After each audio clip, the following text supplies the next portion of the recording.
Welcome to the Pastured Pig Podcast, where we share the successes and challenges of raising pigs on pasture. We talk to producers all over the country, from small homesteads to large commercial pasture operations. Whether you're new to pastured pigs or have been raising hogs for decades, we hope you hear new ideas and new perspectives on pasturing hogs. Here's your host, Troy McClung. Well, hello, everybody. Welcome back to another episode of the Pastured Pig Podcast. Glad to be back for yet another exciting episode. And I say exciting, you may have read the title and thought, uh-oh, this is going to be boring. But I promise you, Rob and I have done everything we can to make the discussion of swine nutrition as exciting as possible. In fact, it was so action-packed, we went well over our hour. So buckle up. Brace yourselves. If you're driving, maybe take an extra cup of coffee. No, I don't want to make it sound boring, but it does get a little nerdy, which I think is important. But the overall takeaways, I think, will really help us as we try to plan not only our feed, but our pasture setups, where we go after things, kind of keep us in check. Free feed is not always really the best thing. So I'm not going to get into any other details or updates. Let's dive right in and let's get our conversation with Rob so we don't keep this podcast from being way too long. Today we are going back to the Deep South to my good buddy Rob at Dowdle Family Farms, and we're going to have a very scientific, academic, very cerebral discussion today. So, welcome. First of all, welcome, Rob. AKA boring. The discussion will be good, I'm sure. The information is a little heavy, though, I think, sometimes. I would say, and pardon the pun, this discussion is a little dry. Get it dry? Yes, indeed. But I think it's extremely important. So the more we get into looking at pastured pigs for profit, we're looking at making that margin as broad as possible to allow us to do the things we want to do, and of course afford the things we want to upgrade to and expand our operation. Then this is super critical, because this is our single, and guys haven't guessed it by the title, we're talking about feed. This is our single biggest expense, mostly or usually, on our farm. So first of all, before we dive into that, Rob, just remind our audience, you've been on the podcast several times now, but remind our audience who you are. Do a quick 40,000 foot of where you are, what you do, the operation you have down there. Sure. I'm Rob from Dowdle Family Farms, and we raise cattle and pigs on pasture. We grow cover crops to feed both of those. We'll finish out our cattle on pasture. But primarily we grow cover crops to improve the soil health and to reduce our feed costs. And we've had some really good success, and we've had some pretty abysmal failures sometimes. We also do some honeybees and other stuff as well, but that's the big picture anyway. Yeah. How many head of pork would you say you have? Just give people an idea of the size of your operation. I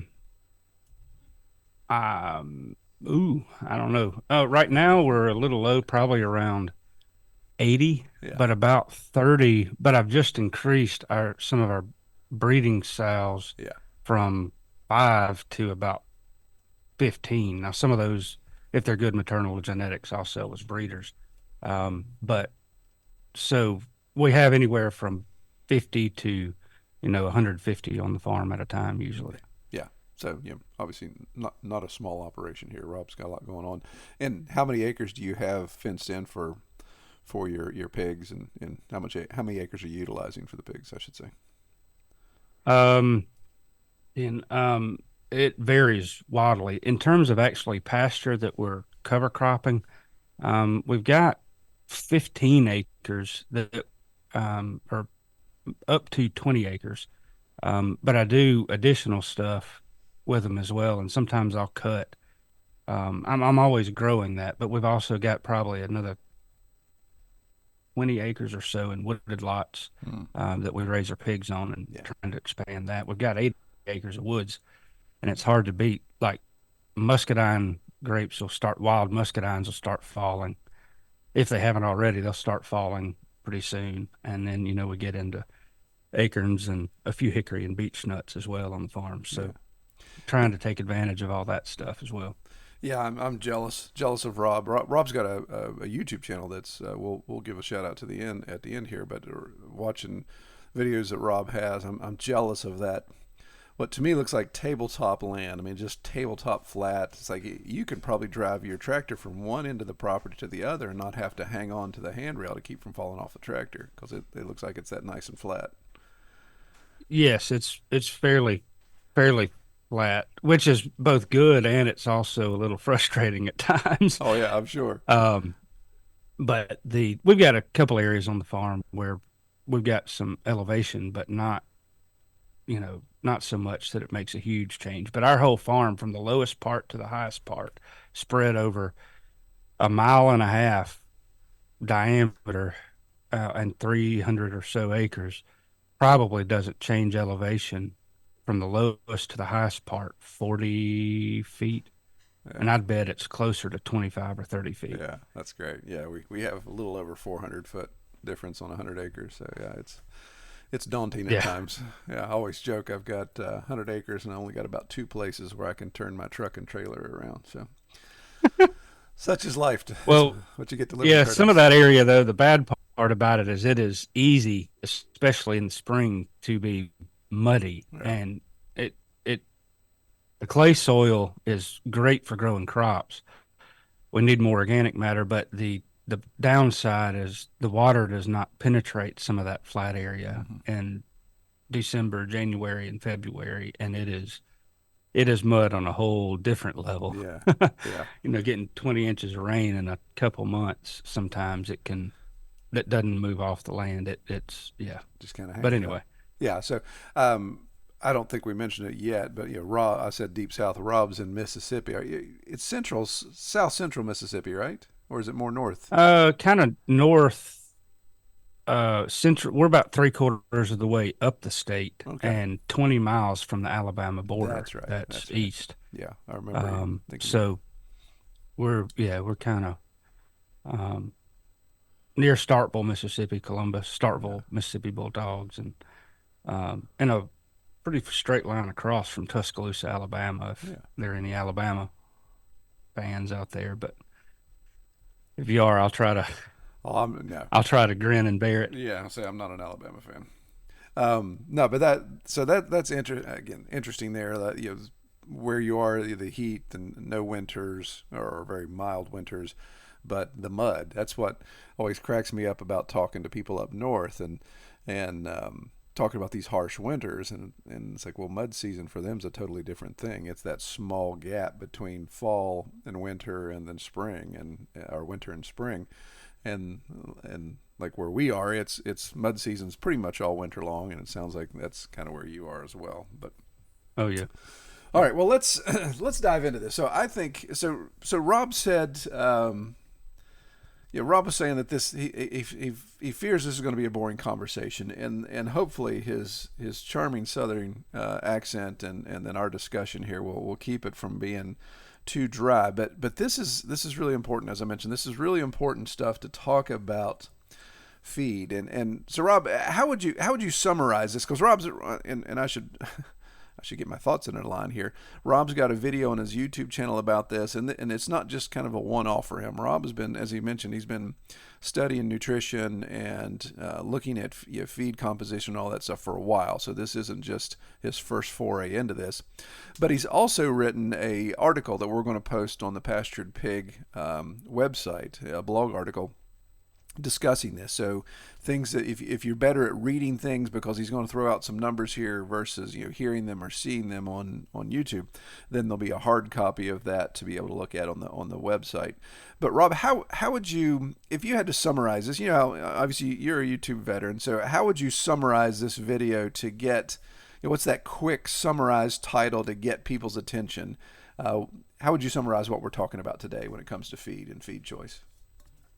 Cheap or free pig feed will often cost us more money in the long run than we realize, whether those are direct or indirect costs. Yeah, awesome.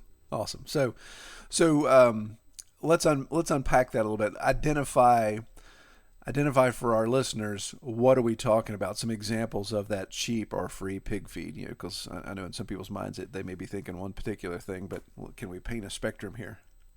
Yeah, I'll kind of paint a picture of some of the broader things, and after we deal with some nutrition, we can look at a couple other with some details of these. But these range anywhere from um, brewer's grains or dry distiller's grains, two different products there. Um, they typically are considered to be high in protein and thought to be a great feed. From pumpkins in the fall, we feed anywhere from 20 to 50,000 pounds of pumpkins a year that are left over from church fall festivals in our area. They can't give them away, and so it saves them dump fees. And of course, we get some diversity in feed for our pigs, and we get pumpkins growing the next spring too. Right. They're overseeding our pastures with some fertilizer. Yeah, we call those poopkins. Yes, pumpkins. There you go. Yeah. And then we've gotten a few 100 pounds of apples. We've used dairy from a dairy distributor, what they call dump milk, which is it's either out of date or they've pulled it just before it was going out of date. And so we've driven over to get that before. And then, of course, most people are familiar with acorns and hickory nuts and beech nuts. They may call them acorns. Did I pronounce that right? Yeah. Like I said, I'll let your southernness slide there because I've never experienced an acorn before, but sounds like something I get when I get up early in the morning and I had a rough night. So I got some bad acorns. I hear you, man. People make fun of me on the YouTube comments on that. Some of them just find it humorous, and then some people say if you can't talk right, you need to hire somebody to do this. And I'm like, people need to get over it. Okay, whatever. Yeah. That's so. But go ahead. But the other feeds though, and there are others from apples and pears. I mean, I've planted some. We've got a native nursery here close, and they ship, interestingly enough. But that grows a lot of stuff for trees for deer hunters, oaks, and all. But there's a Mexican plum. I probably planted 20 or 30 Mexican plum trees in our pastures, primarily for shade, but also for the fruit that they'll drop. So there are a lot of different feed choices. Some of them, now that you put me on the spot, I've forgotten about. No. But I think the main thing is really evaluate, trying to figure out, first of all, is it a good food source and is it worth feeding? Probably one of the more common ones I forgot about is not dairy, bread products, right? Bakery products that people feed. Mm-hmm. And there are two things I think to consider. One, what impact do these products have on the quality of the meat? That's not my focus particularly. Right. In blog article or the video, it comes up some. But then secondly, nutritionally, is it actually benefiting the livestock and saving us money at the same time? Yeah. So, and I'm so glad you said that. And that's kind of where I was, in my mind, where I was thinking going is when we're looking at what we're talking about today, when it comes to pig feed and pig nutrition, this is a multi-leg stool, and we're going to kind of hang out with one leg right now, where we're going to talk about, from the nutrition standpoint, talking about the absorption, the uptake of weight, the utilization, the metabolizing of that protein, versus the meat profile, so the actual flavor profile of the meat, and then maybe another leg, like you said, would just be the overall health of the pig. And yeah, the bread one was the one that was sticking in my mind, and because I see that a lot on some of the the Facebook forums that we're parts of, where people say, "Hey, I've got so and so," or a grocery store that's throwing out a dumpster load of donuts or something like that. I remember that was a situation I ran into. A neighbor said, "I've got a truckload of Krispy Kreme donuts. Do you want them for your pigs?" I'm like, "Absolutely not." But yeah, those type of things. It's like, because it's free. It's like, well, it's free. I'm going to throw it to my pigs. It can't hurt, right? And so looking at that type of thing and say, well, there's things there's more tentacles to this versus pig's got to eat. I throw something in front of him and he eats it. Then even if it's not the greatest thing, it's still putting weight on him. And I think while that could be very, very roughly true, I think there's a lot of detail into that we got to talk about to see if it's really wisdom in doing so. So at that point we're kind of talking about one leg of this multi-leg stool. So let's get into that before I talk any more in circles that I already have. So explain a little bit, maybe the synopsis of what you've been studying and what you wrote about here, Rob, when it comes to protein absorption and that stuff. So because pigs grow so rapidly and they're naturally omnivores,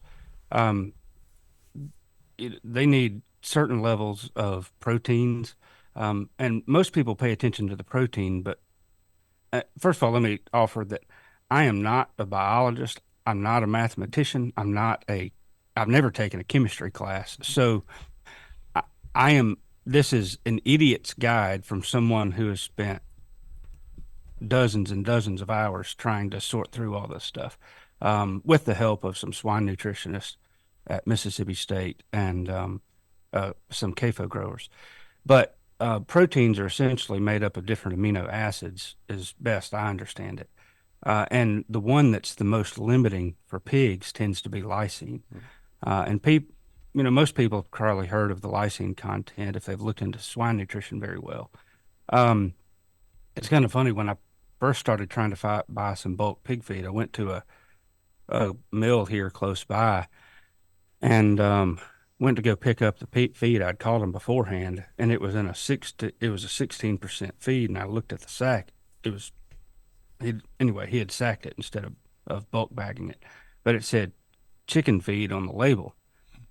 And the guy said, "Well, it's 16%. They both take the same amount of protein, 16." And I'm like, and I didn't know what I know now, but even then, egg layers need more calcium. And anyway, so I left and went to my local co-op and paid a little bit more for the feed. But so it does affect feed quality. Most feed mills, if they're fairly reputable, will know what they're doing. Yeah. Speak with a nutritionist or follow very specific formulas. They may not know, whoever's mixing it may not know, but they've got the data in these Excel documents, and they do the calculations the way they're supposed to with supplemental mineral mixes and additional lysine if needed and all. Yeah. But can I stop you there real quick? Because I think there's a key takeaway there already, and I think that's I'm kind of thinking that's the way this conversation is going to go. Is we're going to just have some of these nuggets of wisdom or tips that come out of this discussion as we go through it. So you made a really good point there, and I see that I get these questions from time to time where people are like, "Hey, I don't have a big feed mill close by, so or if it is, it's 2 hours away. Like I drive an hour and a half to get to mine." So somebody says, well, what can I do differently if I go over to Tractor Supply, and of course they have pig feed now, or maybe a local feed and seed type store, and they say, well, they've got all kinds of chicken feed, and it's 16% protein, or I can even get a flock builder for meat birds that's a 21%, or a turkey feed that's even higher percent protein. That'll be fine, right? And then, but the key point to that, like you're getting into, is lysine. We got to address that. And you want to look at, okay, well, lysine is there any lysine in those feeds? And then, of course, for chickens, where there's this higher, the raw material, there's more calcium in that, which, too much calcium for a pig could be a bad thing. And obviously, I don't know that would be an issue with chicken feed, the proportions that are.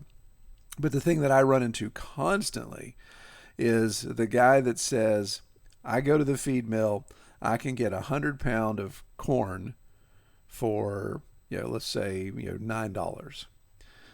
But you're telling me to get the 100 pound bag of 16% grower feed, that's $16. And why would I almost double my money when, it's 100 pounds type of thing, right?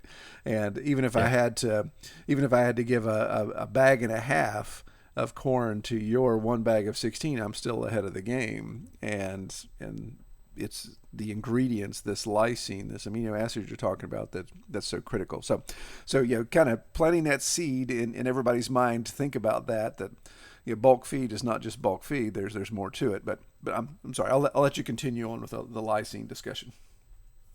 Yeah. One other thing, just it's not mentioned. I think I mentioned it in. I've got two videos that I've recently published on feeding pigs. It's part of a series for beginners, but uh, the other one is where to.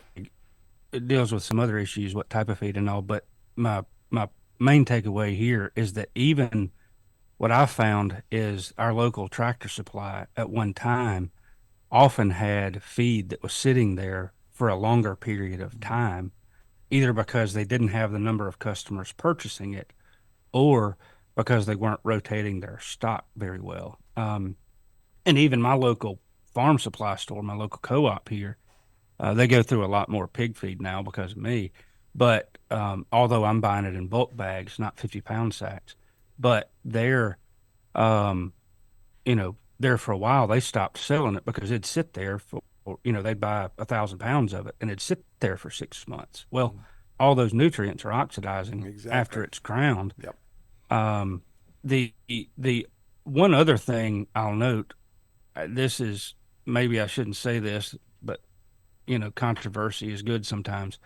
A lot of people will talk about fermenting feed, and I have tried that. I don't do it because feeding several tons of feed a month, Yeah. I That's don't have huge. the physical capacity in my head to deal with all that garbage anymore. But what I found is I read several peer-reviewed articles, not um, not just anecdotal evidence, but if the lysine content in some feeds is not there in the grains, in soybean meal and a corn-based grain, it usually is. But sometimes if it's a wheat, barley with peanuts in the South or peas or whatever, there may not be the lysine levels. And if they have to add the synthetic lysine, a lot of that synthetic lysine is not as available once feed is soaked or fermented. Interesting. Um, the I think if one's feeding whole grains, there's a huge benefit. I'm not saying that it's wrong that's necessarily true, but that's something to kind of be aware of while you're doing it and just kind of experience that for yourself for people who are doing that. Yeah. Yeah. Especially, yeah, And I'm in that boat. The last herd that we ran for processing, I was fermenting, soaking and fermenting, and I had not heard that about the synthetic lysine, and of course, trying to be a good steward of what I'm doing, but not getting into the science of it so much where I'm having things tested and all those type of things. I was looking at trying to look at the absorption just in the manure, coming back and saying, okay, there's not a lot of yeah. this in the manure. There's not a lot of that remaining. But yeah, that's really interesting because I have a feeling what I'm dealing with is probably some more synthetic lysine since, well, I don't know. That's the real question. I mean, I was before, you guys can't see this because this is an audio podcast, but before we started recording, I was sharing my feed label with Rob, and we were just talking about some different things, and yeah, there's a lot of stuff that goes into a formulation of pig feed from feed mills that say they know what they're doing when it comes to that. So being able to study that, it does take some time. I mean, this is not something you're Yeah. going to sit down one afternoon and get it all figured out. Well, that's why I think sometimes universal statements that we make about, and this is part of the challenge with pastured pigs, is that we can't really boil everything down to simple universal statements. Um, Fermenting feed, I think, is in some situations is very, very helpful. Um, but in some situations, you may not be getting the value out of it. You may be, I don't know. Um, and that's why looking into the information and then trying to evaluate it and kind of test and see. I know I tried a peanut it was a corn and soy free feed um, that and my pigs did not perform well on it. It cost me about 25% more in feed. Not just, I mean, I'm talking about the volume of feed, not the cost of the feed, which was higher as well. Yeah. to finish those pigs out. Now that's just a one-time example. It may have been that I just had a bad batch of pigs, but the you know it takes a good bit, I think, of being cognizant of what we're dealing with, what we're evaluating everything that we do to really um, see what works in our settings. Yeah. But So Rob, when on the topic of lysine, so obviously the synthetic that can be added at mix, but where does lysine occur naturally in the things that we normally offer swine? So when you're looking at feed mill sources, or you're looking at your own grow outs at home type of thing, you kind of that next step say lysine's important. It's an amino acid needed for pigs to really put on that weight and to keep that ratio of X amount of kilograms of protein versus X amount of kilograms of weight on their body. Where do we find that lysine if it's not synthetic and added after the fact? um,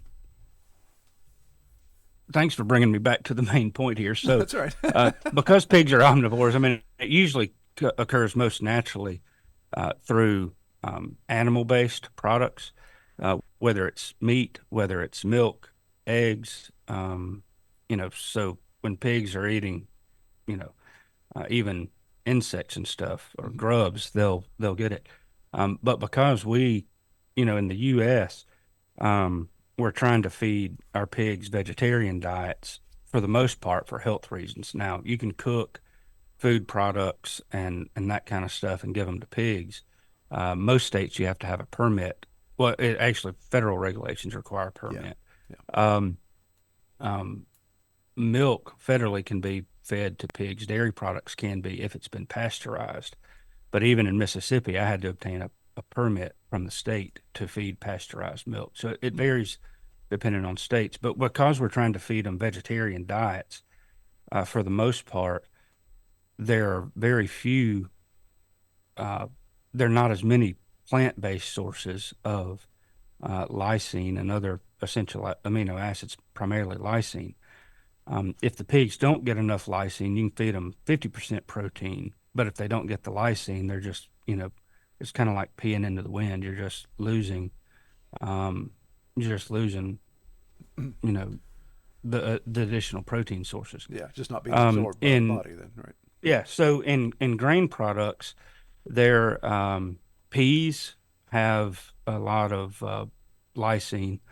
Um, I don't remember about peanuts. I'm not in peanut country, so I don't deal with it anymore. But the main source is soybean meal, and soybean meal works out really well for most pig feeds because they don't need too much fat. That's one of the issues with milk, from what I understand, and its quality on um, the quality of the meat and the fat produced with pigs. But soybean meal, because they extract all the oils for soybean oil and other stuff, they've got this high protein, 42% protein heat treated meal already that can go on into pig feed, and it's a byproduct of the oil industry. Um, and it has, for the most part, they typically have, uh, according to the research I've done, a pretty well balanced um, set of amino acids. It's really, really high in lysine is really, really high in soybean meal.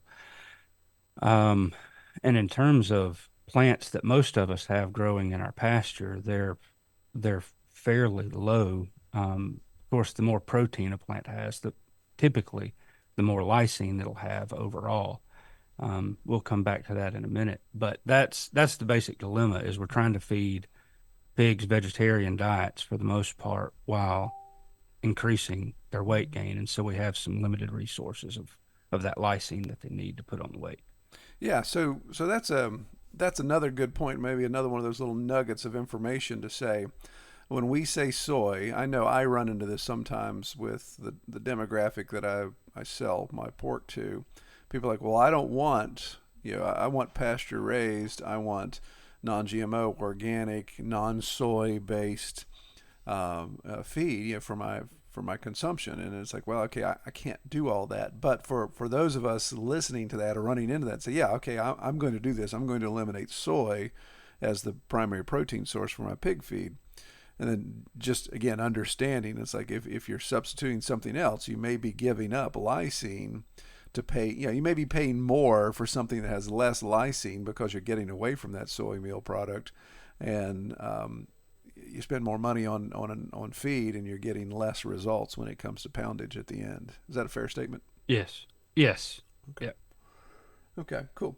So, So looking at that, my goodness, and that's another thing. So you mentioned that animal-based products, and that's another thing that I think that ag departments, our government's done a really good job, and I say good and kind of tongue in cheek. They've done a really good job because of mad cow and some of these other things of saying, okay, we're not going to use animal-based proteins. We're not going to use animal byproducts in feed anymore because it's just, people just think it's gross. Yeah, it's just gross, and with mad cow, with spinal fluids, brain matter, and all that type of stuff, we can pass diseases on to humans possibly.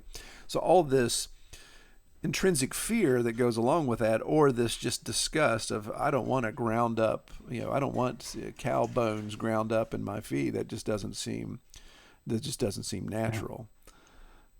What do you think about that?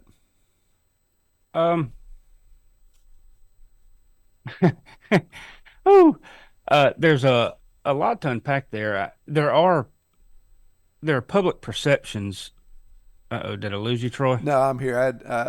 We got a storm Okay. coming through, so I had to turn my video off so it would not kill our audio. But yeah, I'm still here. Yeah, good deal. So, one of the things I think about, let me go back. The primary reason the ag departments do not want, this is explained to me by our state veterinarian that's in charge of the Animal Board of Health here in Mississippi. His reason was there are so many communicable diseases from um, or animal products that if they're not heat treated, it's a safety issue. The reason that, for example, the reason they want the milk to be pasteurized is, I think he said hoof and mouth disease or something. I've never dealt with it. I hadn't looked into it a whole lot. But diseases like that many of them do not carry over between animals, but some of them do. And of course, trichinosis is the one that people historically have gotten excited about. And we've, in the U.S., we've basically eliminated the trichinosis issue because of a lot of those regulations, whether we like them or not. Interestingly enough, there are also a lot of people coming into ag that don't have ag backgrounds.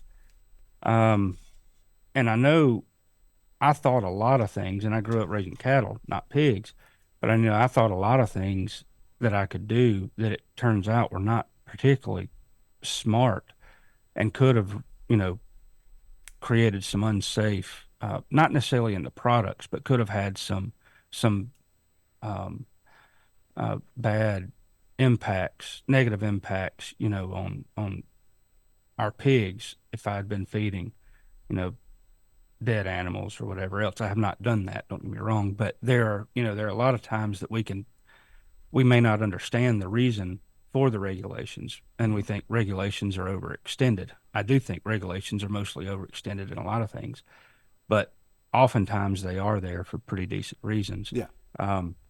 And pigs have this perception of, oh, they'll eat anything. Anyway, we won't even have to get into that. And they will, but let's also remember, humans will eat anything if they're put in dire circumstances. The Donner Party, Right.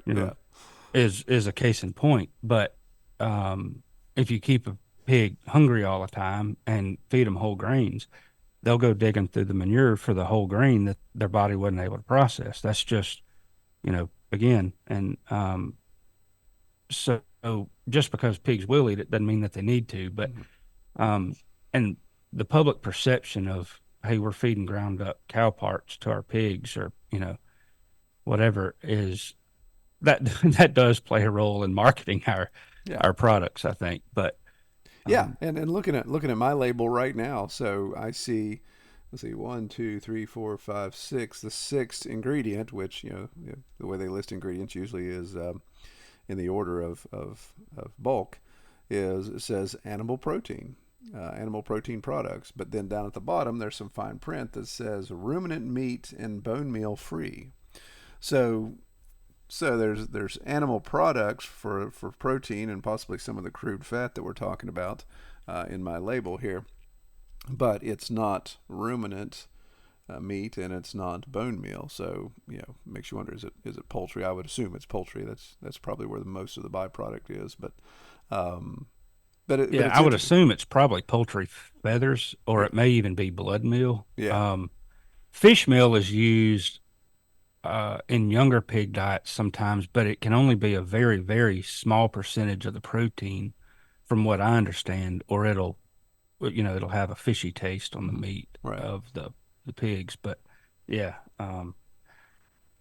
that's interesting. Yeah.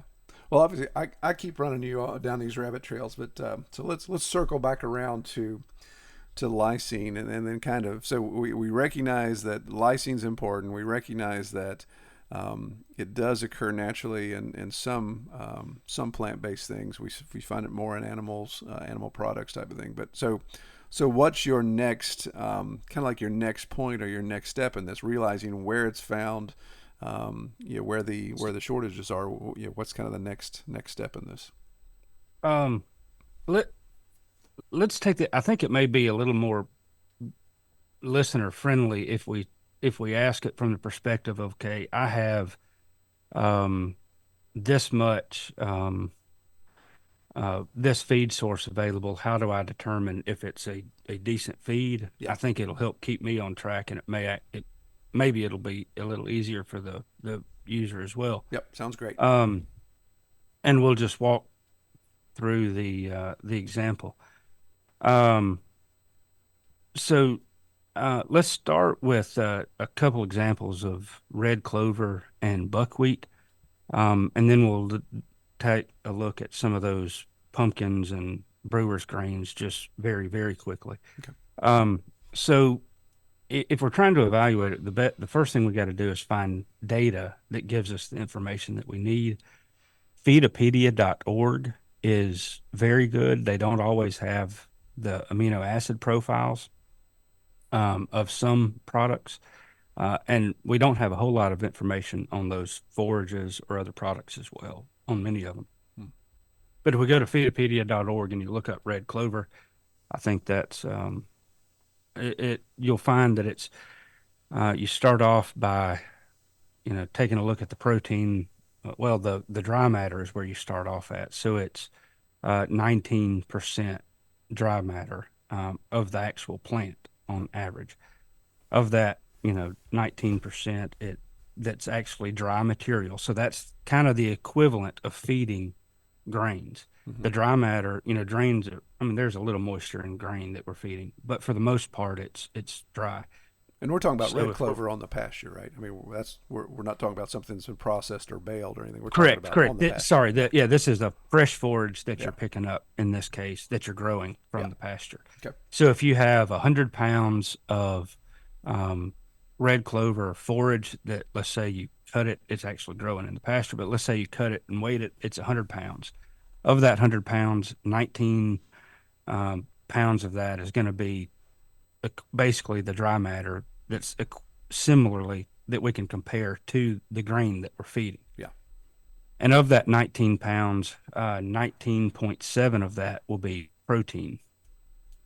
So it's a 19% feed, and it's 3.8% lysine. But the 3.8% lysine is measured as a percentage of the protein.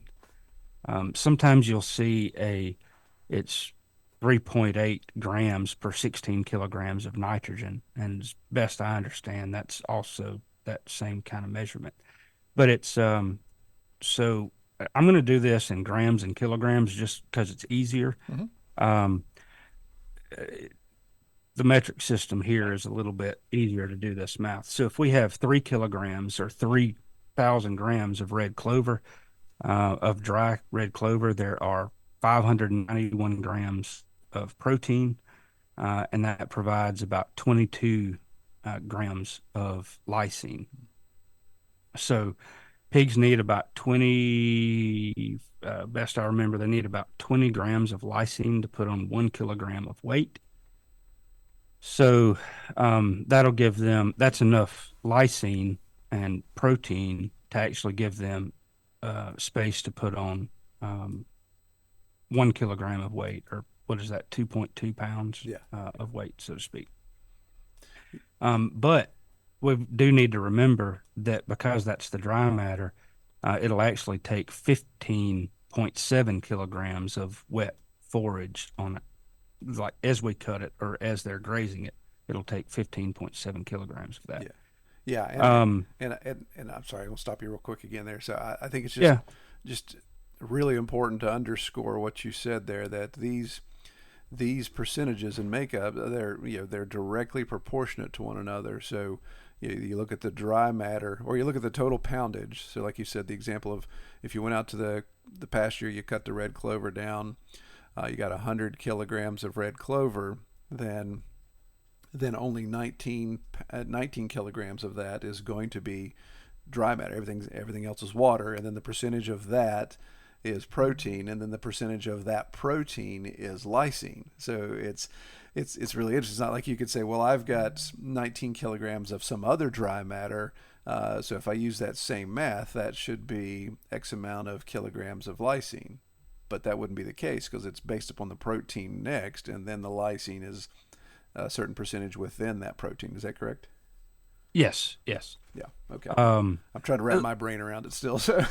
Yeah, and this data that you'll read, I mean, it depending on soil conditions and many other things, it can vary a little bit. Mm-hmm. But let's just be real. We got to have some starting point to wrap our minds around. Got to be a baseline.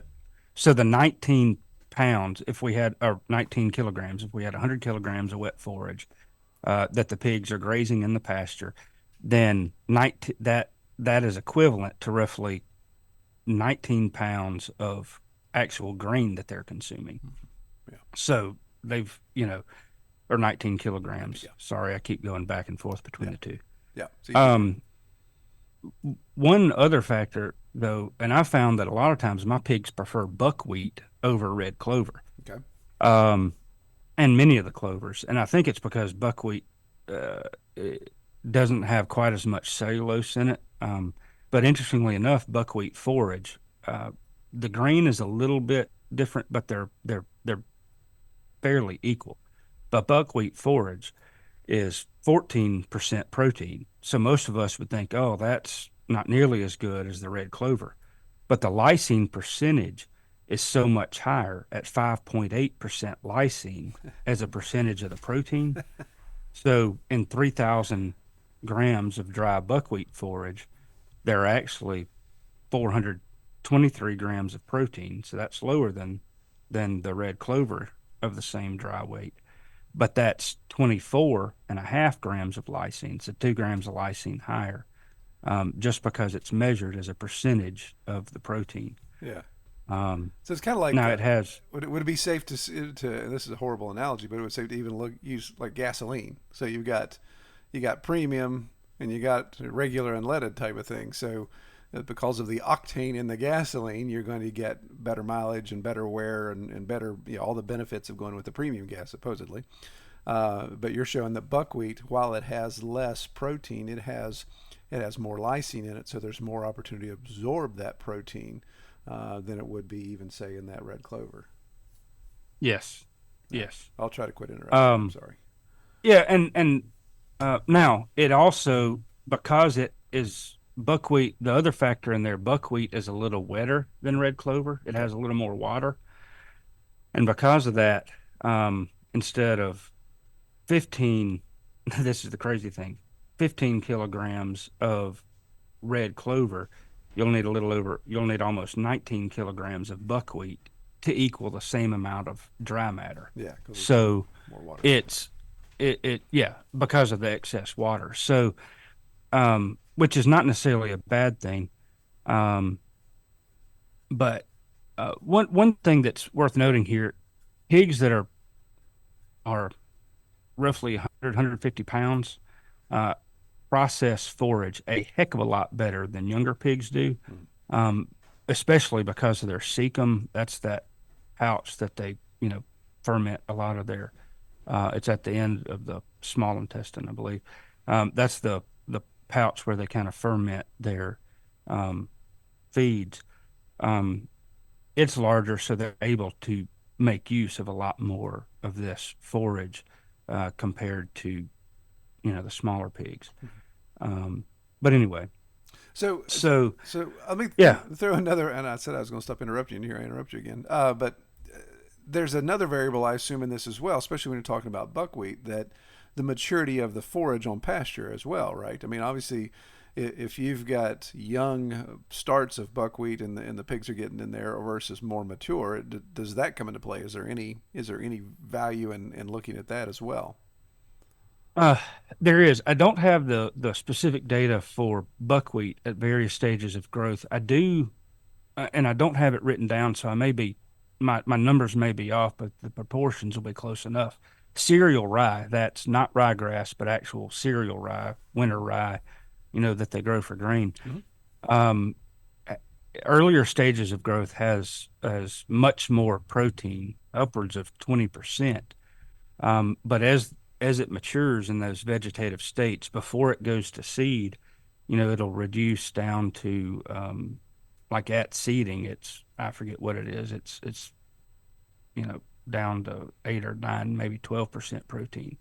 But it's upwards of 20% in the younger vegetative states.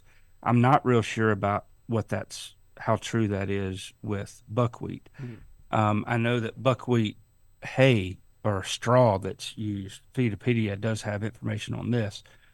Whereas most wheat and cereal grains like that, the once they produce the grain, the straw is basically not nutritious at all, even for cows. Um, Buckwheat forage, even after the grain is harvested or consumed, dried hay is still very nutritious, interestingly enough, Yeah. compared to those others. But I don't that specific information I don't have, um, just because I've never found it. But Yeah. I'm. And I guess the only reason, well, not the only reason, but one of the key things in pointing that out is just in a rotational process, and you're deciding when do I move pigs to a new pasture. Usually, our motivation is because the existing pasture they're on is at a certain spot where if I leave them any longer, it's going to be an issue. They're going to do some damage, and kind of offset what I've been trying to build. But there's also some value in looking at, okay, the pasture I'm moving them to, what's the maturity level of, especially if you're taking the time to seed. And I think that's key too. I mean, you spend a lot of money in seeding your pastures as you're testing these things, and you're getting certain forages to grow.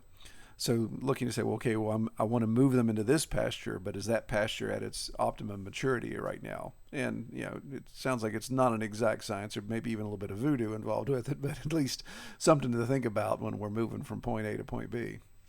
Yeah, a lot of it is honestly flying by taking some basic principles, and I think that's what I hope I communicate or we communicate in this episode, that you take kind of the basic principles. You don't have to do all the math and that crazy junk Right, right. either, but take the basic principles and kind of apply it to each person apply it to their own setting, and then you know just observe and watch what the pigs do. Last year when I bought these or Berkshire, I don't know how, I don't get the English pronunciation of that, but these Berkshire pigs, they they were two of them had farrowed. They were just under a year old, and they were roughly 225 pounds. They were underweight when I got them for their size. Um, and so I was wanting to put weight on them, and this is where I mean I reduced my feed costs for these Berks by 75% over about a 9 week period. I would have done longer, but I was in the hospital and couldn't manage them very well. But so I reduced my feed cost by 75%, not by 25. I mean, so I cut it by instead of $100, cut it down to $25 as an example. But and the these pigs gained an additional probably um oh gosh, they were improving in body condition, gaining weight, putting on muscle, putting on fat in that process. So, you know, I can take any pig that looks pretty good for 9 weeks and reduce their feed cost by 75%. But it's kind of hard to do that while still keeping them gaining weight at a really good rate. Yeah. Um, and that's so it takes a little bit of that observation, not just the science, but saying, hey, are these animals performing the way that I think they should? Um, and so it's voodoo, flying by the seat of your pants, wild guesswork, whatever you want to call it. But it does take, some observation there as well. Yeah. Well, okay, cool. Well, what if we went back to another one of your practical examples, like the pumpkin? So you talk about you get a truckload, multiple truckloads of pumpkins on your property. So can we talk about that a little bit in this same example? Like you're looking at red clover and buckwheat. How does pumpkin fit into that? Yeah. So let's say you get, for easy math, I know we're switching to American units here, but 10,000 pounds of pumpkins. Um, if you take a look on Feedopedia, it'll say the fresh pumpkin fruits are 7.6% dry matter. Yeah. Wow. So if you got 10,000 pounds of pumpkins, my math says that's the equivalent of 760 pounds of feed. My feed costs are pretty low comparatively speaking right now, but that's about $152 in feed cost based on my feed costing me $400 per ton. Mm-hmm. So to haul 10,000 pounds of pumpkins, is it worth $152? The answer may be yes for some people. It may be no for some people. It's certainly not worth it to me, but they deliver the pumpkins because they're trying to get rid of them. Yeah. And all I've got to do is throw them around. Plus, you've got to handle 10,000 pounds of pumpkins instead of 760 pounds of dry matter. And without some kind of equipment to make that easier, a skid steer, tractor loader, or a bunch of free labor in terms of child labor, it's that's a lot of wear and tear. I'll say this though, feeding pumpkins in the fall, my pigs drink very, very little water. Right, right. In fact, I had 3 waterers in this in this pig pen. They weren't consuming any water. I mean, I had 80 little piglets in this pen where I was weaning them, and I was concerned because they used less than 15 gallons of water in several weeks. I was checking the float valves and everything, but they were just getting most of their water needs, even in the dry weather. They had shade, they had water, so I'm not, abusing the pigs or anything. But they were just getting their water needs from those pumpkins, right. Which is, kind of an interesting little factoid there. So, that our fresh pumpkins worth feeding the pigs. If it's part of your, seed and pastures with pumpkin nuggets or whatever poopkins, right. It may be worth it. But that's up for each individual person to make. In my case, they're delivered to the farm for free, and I can move them around with a tractor, and that's typically what I do. Yes. So utilizing what you've discussed with the other, so looking at that, and I don't know if Feedopedia has this detail, but so 7.6% of dry matter in a pumpkin. Then we should then look at the protein percentage of that 7.6, and then of course the lysine that's made up in that, and to use that same formulation to say, wow, if the juice wasn't worth the squeeze just because there's way too much water in a pumpkin, when we start looking at protein and we start looking at lysine, then that can become an issue. And like I said, I don't know if that data is available down that far. But those, kind of keeping in line with what we've talked about in the past, those are the type of things we'd really want to try to analyze if we could. Yeah, the crude protein is if I remember, this is with most cucurbits. This will include winter squashes and some others. I do know that they didn't have the lysine levels, but I think the protein was in the 14 or maybe even 15%. Yeah. I tried to look at my notes here and I don't see it, but so the protein is fairly high, and 14% can be plenty if the lysine is there. Yeah. I just don't have it, and it's not going to be a complete feed ration either, as you know, the hog grower that I'm purchasing from. So, but it does give us a little bit of comparison.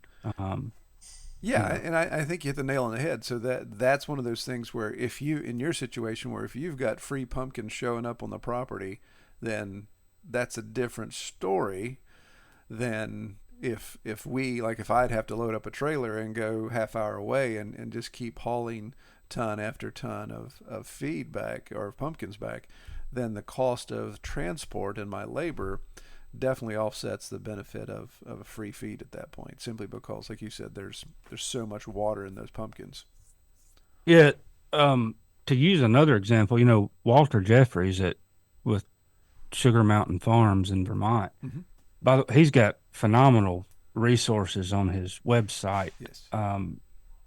If you can find them, I have not looked as much recently, primarily because he's in such a different growing environment than I am, that he kind of pointed me in the right directions with some of his articles and a couple comments on Facebook posts years ago. But one of the things that he uses, raises his pigs on pure pasture alone. He gives a little bit of bread and other things, but the main thing that he does is whey from dairy producers. Yeah. I heard about that, so I tried getting, and I've fed a lot of dairy to my pigs over the years, but it's a 50-mile round trip, and by the time I go get it, handle it 6 times, and then dump the milk out of the gallon and half-gallon containers, I quit doing the pints very soon after I started. Right. There's a lot of trash. I'm spending a lot of wear and tear on equipment. Yes, I have it anyway, but and it got to the point where it's really not worth it. The exception is if I have young pigs that really need burst of nutrition. And at weaning time, for whatever reason, that's where it's worth it for me. But his Walters, from as best I understand, he actually has the cheese maker. He's got a local cheese maker, so he brings the whey. They pump it into these bulk tanks that he set up for them, and he just pipes it directly into the water troughs. He doesn't even have to handle the whey. Right. Well, that's a brilliant thing, and actually whey, I suspect, is better than whole milk or skim milk, but that's a whole nother story. But it's so he's got a high lysine feed there to supplement his pasture. Pigs love it, and it's low cost for him. Whereas for me, it was a lot of work, and I don't mind the work, but sometimes the work doesn't pay. That's Right. that's the deal with everybody. Yeah. No sense in running your head against the wall if it's not valuable in the end. Yeah. I mean, I can knock my head against the wall to knock it down, but a sledgehammer is much more effective and less harmful to the body. Right, exactly. So what about, Rob, we'd also mentioned brewer's grain and distiller's grain. So let's talk about that real quick if we could, because I know that's real popular for people. So brewer's grains, first of all, I don't have a brewery around me, so I've just looked into this briefly because I've had people ask me about it. And brewer's grains, and I'm getting this information off Feedopedia as well, depending on how you get them, they're like 20 to 30% dry, I think were the test samples that they had. But anyway, regardless of the water content, once you get the water that you're hauling out, they're extremely high in protein. Let me see if it's upwards of 25 to 30%, if I remember correctly. And but it's high in protein, so people like it a lot. But the lysine content is only at 1.4% of the protein. So, and I hadn't done the math on that, but just a cursory glance will say, well, if the dry matter is only 25 or 30%, and the protein is 25% of that, and then the lysine is 1.4%, I'm not getting hardly any lysine that I really need for the pigs. They're just peeing out the other protein as nitrogen or whatever.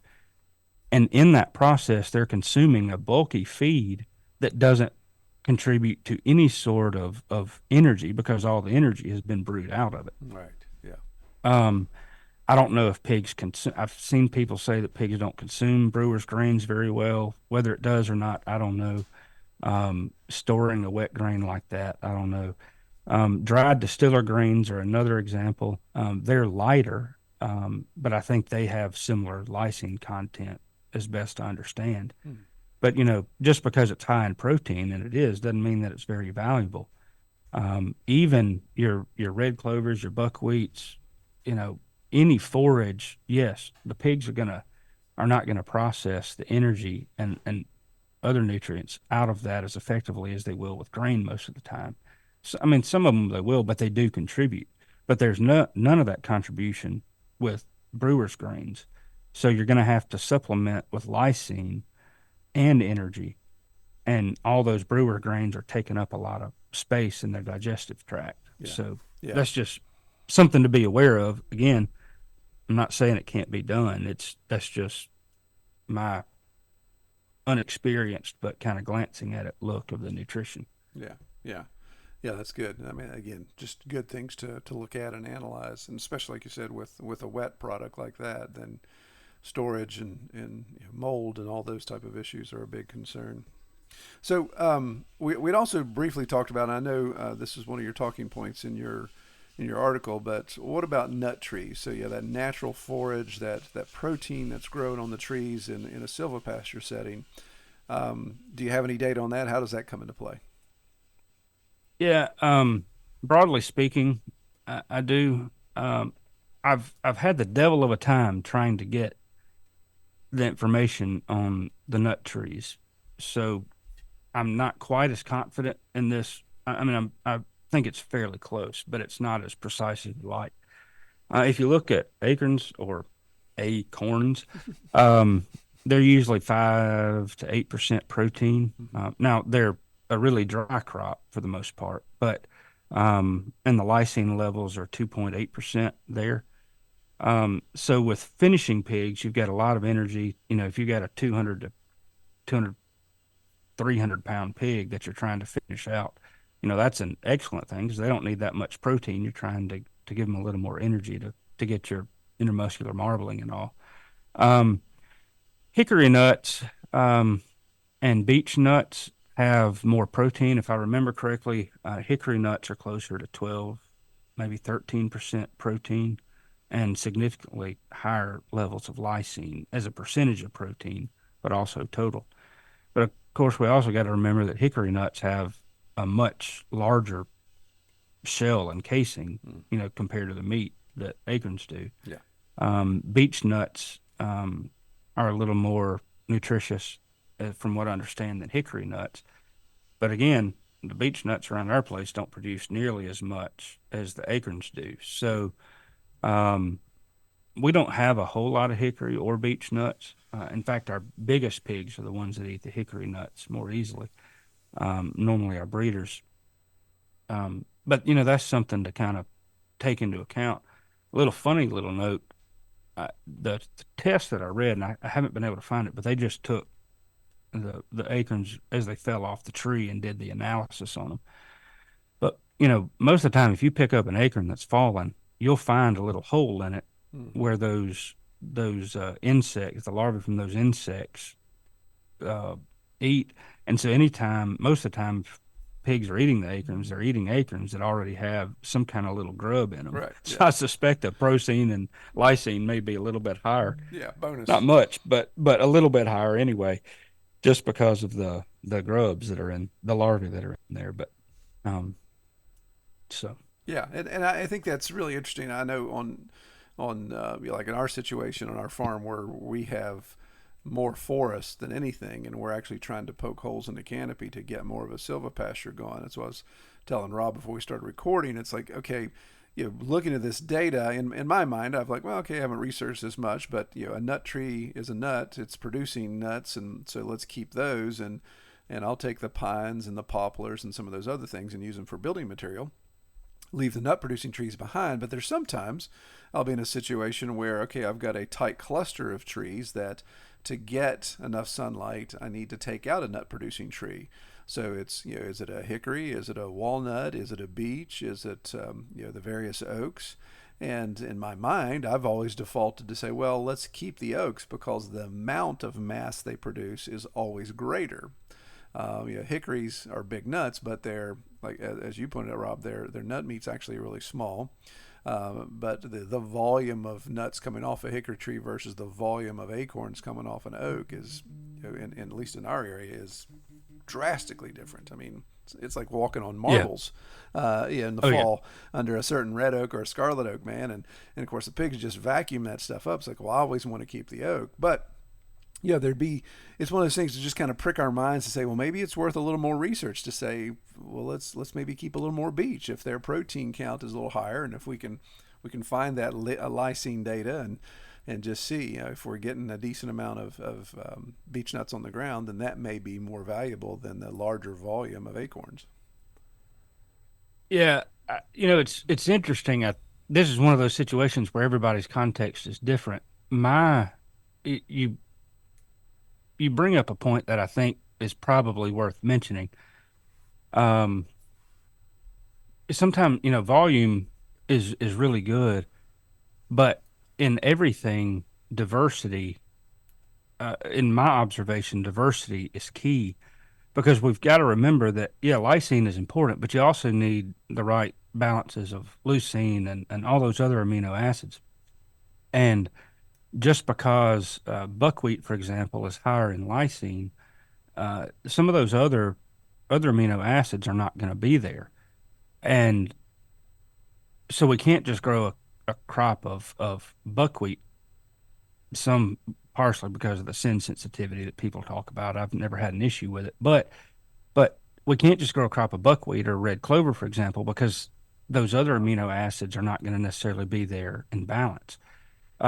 Likewise, with the nut trees, I think, to me, there are so many different levels of trace minerals and macro and micronutrients in each of the different crops that sometimes it's worth, even if we don't get quite as much feed value, it's worth getting a little bit more diversity so that the broader range of our trace minerals, amino acids, and other things that the pigs need are there. Yes, they can get it from their grain, but we also got to remember that if we're feeding our pigs only acorns and they're 100 pounds, well, they still need that certain level of lysine, for example. If their only other source of lysine to get the total amount is in that grain, they may not be reducing their grain consumption a whole lot because they're not getting the lysine that they need. Yeah. Similar thing could be true with zinc and selenium and all these others. But that's diversity, I think, is the key. And so I try to, yes, keep up with volume, but also include a little bit more diversity, a whole lot of diversity in the cover crop mixes. But even in managing our forest, I try to use some of that diversity as well. I like the beeches, but we only have, a few of them per acre, and we have lots and lots of little white oaks, subspecies white oaks. Yeah. So, and maybe that's, I think you kind of hit the nail on the head on the summary thing, and probably should tie a bow on this soon since we're over an hour. But looking at, when we think about why do we even raise pigs on pasture in the first place? Because it's, if you kind of do that self-analysis and start there, well, it's because of the life cycle of the pig, the experience the pig gets. It gets, use Salatin's term, embrace the pigness of the pig. It's a healthier pig. It's a better situation. You're building soil, all these type of things. So it's not a one trick pony. It's not a one specific reason. And so that diversity of reasons should trickle all the way through everything. So if you say, well, I want a pig on pasture and I've discovered that buckwheat is the best, there's the most lysine, it's the most protein. So like you said, I'm going to monocrop my entire pastures and that's all these pigs are going to eat. Then I think that's problematic. There's some things that are, as you pointed out already, Rob, that are going to be an issue with that. But embracing diversity and making sure that you're not tipping the scales too heavily in one direction. Even the other intrinsic values, the value added things associated with what we're talking about, like a beech tree. Here in West Virginia, a beech tree throws out some crazy shade. So if it's one of those things where, okay, I need a spot near a wallow where the pigs can get out of the sun, I'm going to leave this beech tree. Or if it's one of the things where, okay, this beech tree is in a spot where I can have some really good pasture grass, that thing's got to go because it's creating too much shade. So looking at that and kind of analyzing your situation, but from Rob's point here, I think it's beneficial for all of us to be a little bit more in the know of feed sources. That way we don't find ourselves leaning. When somebody dangles that carrot, hey, you want 20,000 pounds of pumpkin? It's like, oh wow, I don't have to feed my pigs. Yeah, I'm going to make great profit on that because I'm not going to have to feed my pigs anything because the last 3 months are all just going to be pumpkin city. Then that's where we want to say, okay, wait a minute, make sure, because of this educational stuff, this research that Rob's done, and then countless other people's with initials behind their names have done, that may not be the most ideal situation. Sure, bring the pumpkins in, but use them as a supplement instead of saying, okay, this is going to save me money because I can eliminate other things. Does that make sense? Yeah. Oh, yeah. Yeah, it does. Okay, cool. So let's do this, Rob. Well, real quick, I want to talk about this because I think this is important, and you see this a lot on your channel. You've done a lot of work, and not only work in the pasture, but work behind the desk in research, and how you come back and you're not only building soil on your farm, but you're building pasture because you're putting a lot of diversity into that. Is that fair to say? Can you talk on that just for a second? Yes. So one of the main reasons I go the cover crops is, as you say, to build soil health, increase the organic matter of the soil. Pigs do a wonderful job in facilitating that. Um, and also, I'm trying to reduce our farm's reliance, not just in saving money on pig feed, but reducing our farm's reliance on grain from monoculture agriculture. Not that it's the evil devil that some people call it, but the most regenerative that I can be is by creating diverse ecosystems on the farm. And so that's kind of where I've started. And crap, I forgot the question now. Just talking about diversity on Oh your yeah, on your pasture. and that's why like the diversity helps so much with soil. Like I include sorghum sudan grass in my cover crop mixes. It's great for soil health. Pigs will eat it a little bit, but it's not particularly great for them. Right. Yeah. But the mix of the buckwheat, the different clovers, the brassicas, hairy vetch, chicory, curly dock, Boston plantain. I mean, they offer so much diversity. One of the things with breeding sows, we may need to make a note on that in a minute if I don't mention it now. But breeding sows need some more calcium and phosphorus because of their breeding programs. We have not had to do that because they're getting those additional macronutrients in our forages. But that diversity of feed sources is so critical, I think, to help with the pigs. One of the other benefits, I think, in breeding programs, sows need, they get really hungry, but if you feed them too much, they have health problems. And I've found that foraging on nutritious pasture crops reduces their hunger dramatically during gestation when we're normally rationing their feed, because it helps keep their bellies full. They're happier. They're less angry. They're still getting the nutrition that they need. And of course, then we've got to add feed while we're breeding them and when they're in milk to increase their nutrition, of course. But it works out really well for those sow's nutritions as well. But that's my goal: reduce feed costs, but also reduce reliance on monoculture agriculture as well. Yeah. Um, Yeah, and I love what you said there with the sorghum Sudan grass, that it's not there because it's going to build bigger pigs and put on weight better and all that. It's there for the more holistic reason, and that's soil health and building that up, and we can get into that's a whole nother discussion to say, okay, your acre, so let's take my little tiny half-acre pasture that I have down here that's actually flat, the only flat land I have on the whole property, and say, okay, the half acre that I have compared to a half acre on Rob's place, and say, well, these two controls are exactly the same. If I put one of his pigs on there and he puts one of his pigs on there, we should have the same outcome. But there's such a stark difference, I'm sure, in the quality of grass and the diversity of feed there just in that half acre. So coming back, I always think of Joel Salatin when he talks about this.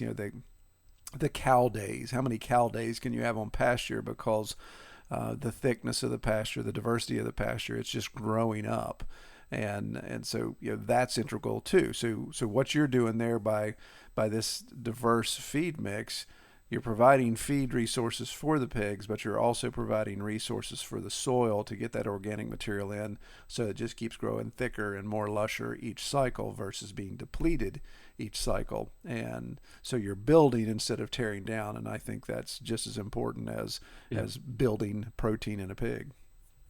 Oh yeah, and interestingly enough, some pastured pork producers will have cattle as well. I know just from listening to everybody, but in rotational grazing with cattle, for example, they'll move them every day as the most effective, sometimes several times a day, and it forces the animals to compete with one another, but also to eat a broader, diverse group of plants.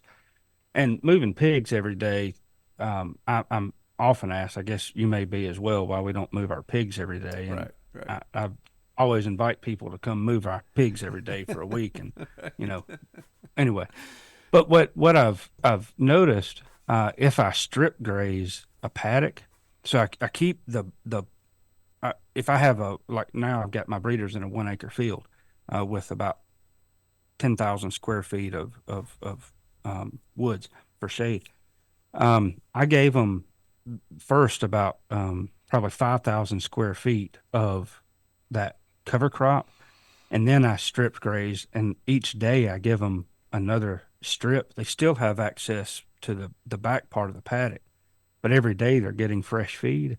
The interesting thing about that is that they perform better and they forage better, reducing feed costs more than if I just gave them access to that whole paddock for 10 days. Yeah. Or 14 days, whatever the case. I think it's probably going to be 14 days in this acre. And so it's kind of interesting trying to move. And pigs will move. They will learn.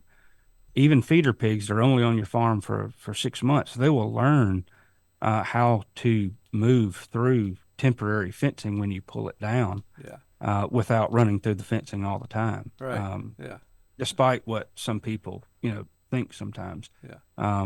They'll go through electrified gates if you give them the time. Yeah. That's the key there. Well, and what you said, I think, is so, I mean, and this is a whole nother podcast discussion, so we won't get too deep into it, but the personality, the very nature of the pig itself. So like you said, when you're strip grazing, you're giving those additional strips, it's better than just giving them access to the whole thing at the beginning. And there's just something about, I mean, I know I see this when I ration. Yeah, it's one of those, okay, your bowl always looks better than mine, right? So there's something new. So I got to go check that out, and I've got to bulk up on whatever that is. And we see that all the way down to the when we're raising out our piglets and stuff. With just after weaning, it's like we want competition at the trough, because it's like, okay, if this is my only time to eat, and I've got 16 brothers and sisters I'm fighting against, and I'm going to scarf down what I can. And so that's just some of the uniqueness of the pig that is interesting to explore as we raise them on our farms. Oh yeah. Cool. Well, Rob, let's do this. We are, if hopefully nobody's driving to listen to this, because we may have put some people to sleep and caused some accidents, but Yeah. but Listen at your own risk. That's Maybe right. that ought to be the precursor. Disclaimer at the front. But let's do this. How can people find this information? So we know we said we're going to put the blog or the article on the pasturedpig.com website, which I really appreciate you letting me use that. But how can they find out more about you? Where can they find you on YouTube and other places? So we're on YouTube at Dowdle Family Farms. Just search Dowdle Family Farms on YouTube and you'll find it, I think. And that's DOWDLE, right? Yeah, DOWDLE. Yeah. You could probably search for redneck and pastured pigs and find us. Right. You could search a lot of things. But anyway, let's move on. And then we got a lot of videos really on different crops, different grazing methods. I don't talk about some things that I'm not particularly confident yet about. But you know, there are a lot of preconceived notions that I think we can overcome, and that's one of the things I'm trying to do on the YouTube channel, help people grow more of their own forages for their pigs, reducing feed costs and improving their soil. Of course, we do other things on the YouTube channel as well. Our website is dowdlefamilyfarms.com. Honestly, though, that's mostly a where we sell our products, and I need to update that, interestingly enough. But sign up for a newsletter there. But honestly, it's like I say, it's mostly just the marketing stuff. Yeah. I have accounts on TikTok, Facebook, and Instagram, but I do not use them. If you send me a message through Facebook, I may see it. It may take me 6 months to actually see it. Right. But the best way is, they can email me through the website or email me directly, rob@dowdlefamilyfarms.com, or check out the YouTube videos as well. Cool. Awesome. Yeah, I think they're an incredible resource and appreciate you putting that stuff out there. It's good stuff. It's always good to just see what other farms are doing and see if that helps you get out of a rut. Or what's really helped me is just see blind spots, things that I didn't know I was blind in, and it's like, oh yeah, I need to start looking at that. So it's good stuff. Yeah. Well, Rob, I'm going to let you go. I appreciate you coming on the podcast. Like I said, I appreciate you letting me use this article on the website and just being a regular on the podcast. I think your voice is a voice of reason, and even with that dialect, I think it's still worth listening to. So I appreciate that. Let's not forget that if people are in more of a northern part of the U.S. or in a cooler climate, Walter Jeffries has on Sugar Mountain Farms has a good bit of resources as well about pig feeds. I haven't noticed him going into the specific nutrient profiles, but he has a world of a lot more experience at this than I do, and he's done it for years with no grain feeds. Yeah. So he's an excellent resource as well. Yeah, he has a very analytical mind, very engineer based. Yes. So, yes. Yeah, good stuff. And he'll talk about the dry matter feed value out of different crops as well. And when he says that, he is very, very technical about it, and it's really good stuff. Yeah. But cool. All right, man. Well, I pray you have a great week, and I appreciate you coming on the podcast. Well, all right. There's obviously a lot to unpack there. We could have gone, even though we went down some rabbit trails, we could have gone hours more talking about this. I think the key takeaway from this is variety, diversity is important. If you've got these opportunities for free things like pumpkins and brewer's grains and those type of things, then yes, explore that, but just make sure that you don't become a one-trick pony in that situation where that's all you're feeding out. And of course, there's more to it. As we mentioned, that three-legged stool, there's more to it than just protein absorption to put on weight for your pigs. There's flavor profile and, of course, the actual overall health of the pig itself. So I hope that's helpful. Be sure if you want to read, you want to see some of the data, kind of typed out there, then check out the blog article on thepasturedpig.com. And while I'm saying that, if there's any other people who would like to contribute to the blog, I'd love to get that more robust, more content. It's one of those things it's tough to manage all of that and everything else we've got going on. So it'd be nice to have some help with that. And so reach out to me, Troy@redtoolhouse.com, and we can talk about some options there and hopefully things that are mutually beneficial. But man, I really appreciate Rob taking the time to do that and sharing that information with us. If you're not on his YouTube channel, I strongly suggest you do that. You subscribe, watch what he's got. It's really interesting to see what he's got going on there, and he obviously puts out a lot of good information along these lines. Well, we will be back in 2 weeks with another. I pray you all have a great week. Take care. We hope you have enjoyed this episode of the Pastured Pig Podcast. To learn more about our podcast or to submit topics or recommend guests for future episodes, visit redtoolhouse.com.